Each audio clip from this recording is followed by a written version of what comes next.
Assalamu alaikum warahmatullahi wabarakatuh. Welcome back students in your physics class. Our today's topic is formation of images by a plane mirror.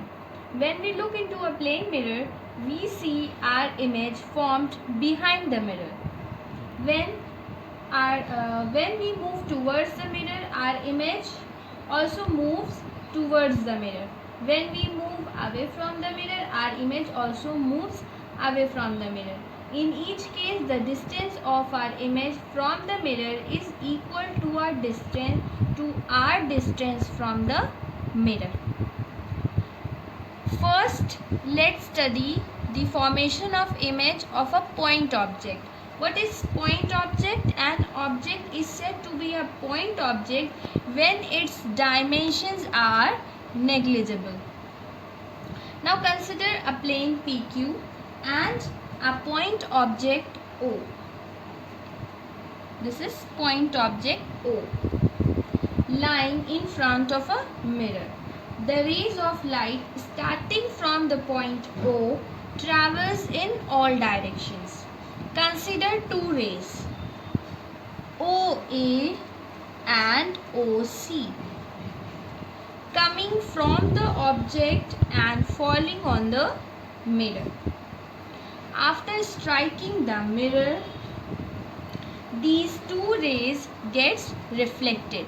When OA falls on the mirror, it gets reflected. So AB is the reflected rays, and here OC falls on the mirror, it also gets reflected. Here CD, this is the reflected ray. So after striking the mirror, these two rays get reflected as AB and CD. Now these are the normal. This is a normal. This is also a normal at point A and C. Now AB and CD are reflected rays. Now when we extend this reflected ray AB backward, when we extend AB backward like this and CD, they both meet at point I. When these reflected rays enters the viewer's eyes, they appear to be coming from the point I, right? And this point I is behind the mirror. Thus, this I is the virtual image of the point object O. Now, join OI.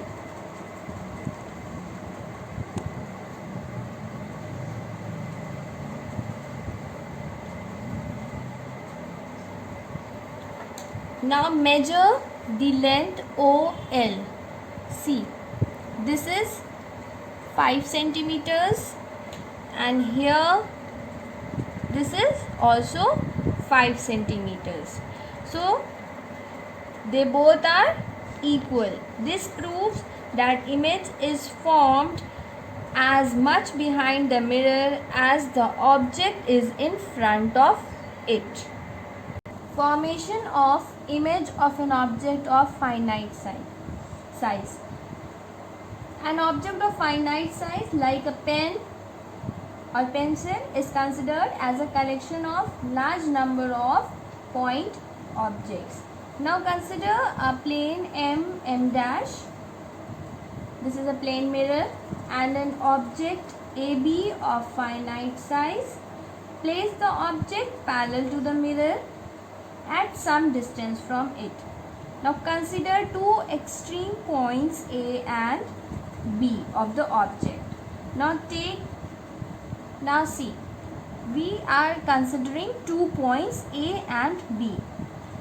So here at point A, reflections take place. When the incident ray strikes at the mirror, it gets reflected in the same direction, and when the another ray strikes at the mirror in this direction, it is reflecting here. So this ED is a reflected ray and this N1 is normal. Now at this point B, reflection take place. This ray strikes the mirror and reflect back in the same path, and the second one here it strikes the mirror and reflects here. This H2G is the reflected ray. Okay, now first we extend these two rays backwards. So on first we are extending AC. On extending these two rays, you will find that they are meeting at point A dash, and here when we extend BF in the backward direction and H2G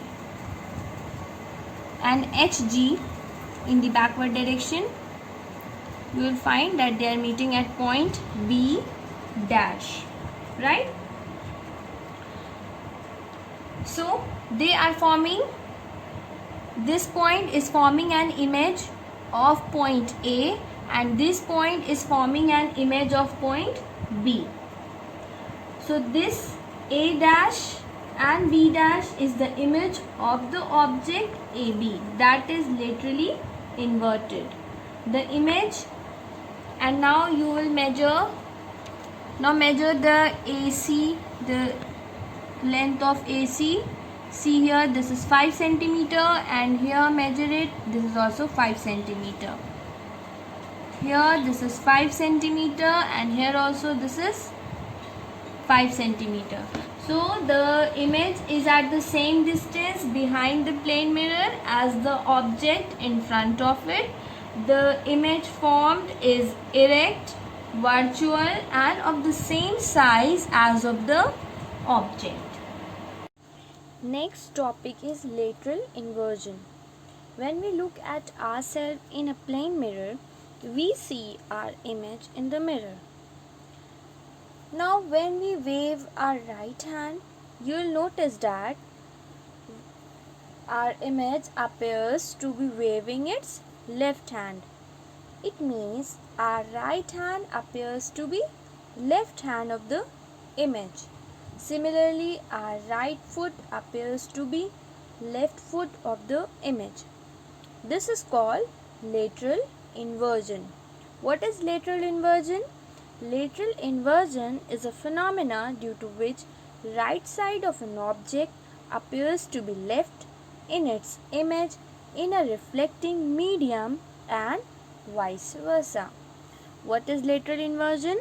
Lateral inversion is a phenomena due to which right side of an object appears to be left in its image in a reflecting medium and vice versa. Now, practical application of lateral inversion. You all have seen that the word ambulance is written laterally inverted in front of an ambulance. You must have seen. Why? So this is written inverted because when the driver of a vehicle ahead of an ambulance looks in her rear view mirror, he or she reads ambulance written on it and gives sight to pass the ambulance first. Now next is characteristics of the image formed by a plane mirror. First is the image is of the same size and shape as the object. Second, it is formed at the same distance behind the mirror as the object is in front of it. We have discussed in the previous class about this, that the image formed by a plane mirror is at the same distance and it is behind the mirror. Third is it cannot be obtained on a screen. That is, That means that the image formed by a plane mirror is virtual. What is virtual image? The image which cannot be obtained on a screen. So the image formed by a plane mirror is virtual. Fourth is it is erect. What is the meaning of erect? Erect means standing straight up. Erect means upright or straight. So the image formed by a plane mirror is upright, right? The image formed by a plane mirror is straight. So we called it that the image is erect. And the fifth is it is laterally inverted. Now what are the uses of plane mirrors? First is they are used on stage or in some shops to create illusion. Second, they are used as looking glasses like dressing table mirrors and wash basin mirrors. Third, they are used in solar heating devices like solar cooker and solar heater. They reflect the sun rays toward the substance to be heated. Fourth, they are used in barber's shop to show the customer's haircut from the back side. And fifth, they are used for making instruments like periscope and kaleidoscope. So students, read the whole chapter very thoroughly and do prepare for your unit test 2 and do all the exercises and read the whole chapter very thoroughly.